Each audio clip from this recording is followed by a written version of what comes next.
Baik Ustaz, di informasi selanjutnya, rapat paripurna Dewan Perwakilan Rakyat Daerah Kabupaten Maluku Tengah, Maluku berlangsung ricuh.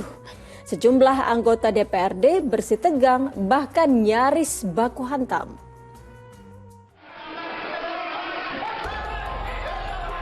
Anggota Dewan bernama Kudus Tehuwayo ini mendadak emosi saat pembicaraannya mengajukan interupsi terkait alat kelengkapan Dewan dipotong anggota Dewan lainnya, Marsudin Labahawa.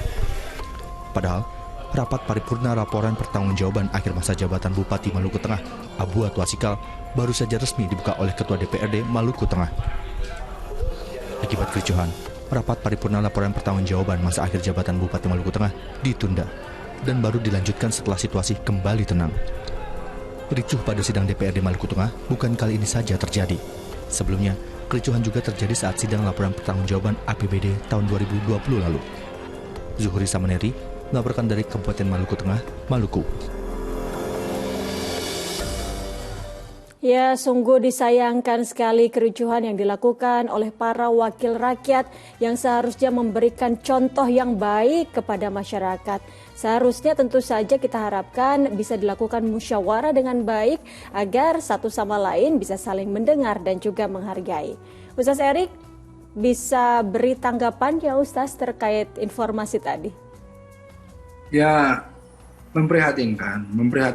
Jadi artinya para pimpinan ya, apalagi wakil itu yang kita pilih, wakil yang mewakili kita, itu kan sebetulnya seorang wakil atau seorang wali itu dia itu merepresentasikan yang diwakilinya gitu. Jadi kalau misalnya wakilnya aja seperti itu, ya malu juga kita, berarti rakyat juga nggak jauh-jauh seperti itu gitu ya. Padahal jauh dari ukuran seorang pemimpin gitu ya. Saya tuh sangat mendambakan kembali pemimpin-pemimpin masa lalu ya, sebagaimana para founding fathers kita yang kemudian jika berselisih paham berdebat secara keras tapi keluar dari ruangan saling berangkulan gitu. Itu kan betapa indahnya yang namanya adu ide gitu ya, yang namanya adu argumen dan lain-lain yang membuat itu satu kesungguhan mereka memperjuangkan nasib rakyat begitu. Nah, tapi dengan cara-cara yang elegan, cara-cara yang mempesona begitu ya. Ya, kalau ini kan ya seakan-akan merendahkan derajat kita sebagai rakyat yang dipimpinnya. Jadi kita nggak punya izah, nggak punya harga diri, nggak punya kehormatan gitu melihat itu semuanya begitu. Nah inilah yang memprihatinkan.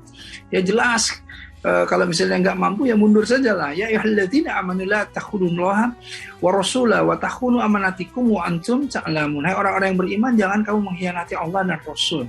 Dan juga jangan kamu mengkhianati amanah-amanah yang dipercayakan kepadamu, sedangkan kamu mengetahui. Jadi kita mempercayakan kepada mereka ini, dan mereka itu khianat dengan cara berbuat yang tidak senonoh gitu ya. Ya ini memalukan sebetulnya, bukan satu hal yang bisa dicontoh gitu. Ustaz, rasa tidak sabar hingga akhirnya timbul amarah seperti informasi yang tadi kita saksikan. Ini kan memang bisa terjadi pada siapapun, bahkan kepada para wakil rakyat yang tadi kita lihat. Apakah begitu tipis keimanan seseorang, Ustaz, jika mudah dilanda amarah? Ya tentulah. Tentu permasalahannya ketika amarah itu datang dari syaitan. Ya, jadi intinya allazi waswisu fi sudurin nas minal jinnati wan nas, dia selalu mengalir, membisikkan ke dalam dada. Ya, nah orang-orang yang kemudian benteng keimanannya lemah, kurang zikir, kurang ibadah, itu membuat orang itu sumbu pendek gitu. Yang akhirnya kemudian tidak sabar, dia tidak bisa menahan dampak buruk yang akan muncul dari dirinya gitu. Nah jadi dilampiaskan dengan kemarahan. Nah sementara Rasulullah SAW selalu menyatakan la taghdab walakal jannah, jangan marah, surga bersama kalian kalau kalian bisa menahan amarah. Karena apa? Orang yang marah, dia itu sebetulnya sudah tidak jernih berpikirnya, bicaranya juga jadi nggak benar. Coba betapa kemudian orang yang cerdas, secerdas apapun kalau dia lagi marah menjadi bodoh gitu.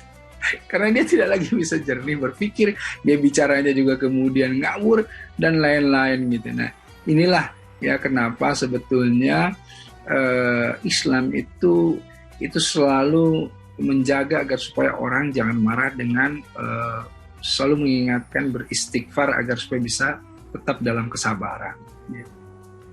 Baik, Ustaz Erik, alhamdulillah terima kasih atas waktu dan tausiah yang diberikan untuk seluruh pemirsa Ajwa TV. Sehat selalu Ustaz. Assalamualaikum warahmatullahi wabarakatuh. Waalaikumsalam warahmatullahi wabarakatuh.